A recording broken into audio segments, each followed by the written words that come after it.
কিয়ামতের আগে যে মালহামার যুদ্ধ হবে, তখন রাসূল সাল্লাল্লাহু আলাইহি ওয়াসাল্লাম বলেছেন মালহামার যুদ্ধের সময় মুসলমানদের ফুস্তাদ বা তাবু হবে, শিবির হবে এই ফিলিস্তিনের দামেস্কের পাশে আল গৌতা নামে এক জায়গা আছে, ওই গৌতাতে। এবং ঈসা আলাইহিস সালাম এসে যে দাজ্জালকে হত্যা করবেন সেটাও ওই শামে। ফিলিস্তিনের বাবুল লুদ এখনো একটা জায়গা আছে, ওই জায়গাটার নাম এখনো বাবুল লুদ, ওখানে তিনি দাজ্জালকে হত্যা করবেন। এবং সেখানে একটা সাদা মিনারা আছে, ফেরেশতার পাখায় ভর করে ঈসা আলাইহিস সালাম তখন সেখানে নেমে আসবেন। ওই ফিলিস্তিনের ওই শাম দেশের ওই মিনারার পাশে তিনি এসে পৃথিবীতে তিনি নুজুল করবেন, নুজুল ঈসা আলাইহিস সালাম। যেখানকার বেথলহামে ঈসা আলাইহিস সালাম, জেসাস ক্রাইস্ট তিনি জন্মগ্রহণ করেছেন, ঈসা আলাইহিস সালামের জন্মস্থান। তাহলে 3 জাইতুনের শপথের মাধ্যমে মূলত আল্লাহ তাআলা ঈসা আলাইহিস সালামের জন্মস্থানের শপথ করেছেন, কারণ সেখান থেকে ওহী বিচ্ছুরিত হয়েছে, ওনার কাছে ইনজিল নাজিল হয়েছিল।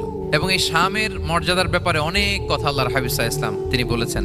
আল্লাহ রাসূল সাল্লাল্লাহু আলাইহি ওয়াসাল্লাম যখন মেরাজে যান, তখন মক্কা থেকে এই শাম দেশে ফিলিস্তিনের বাইতুল মাকদাসে রাসূল সাল্লাল্লাহু আলাইহি ওয়াসাল্লামকে নিয়ে যাওয়া হয়েছে।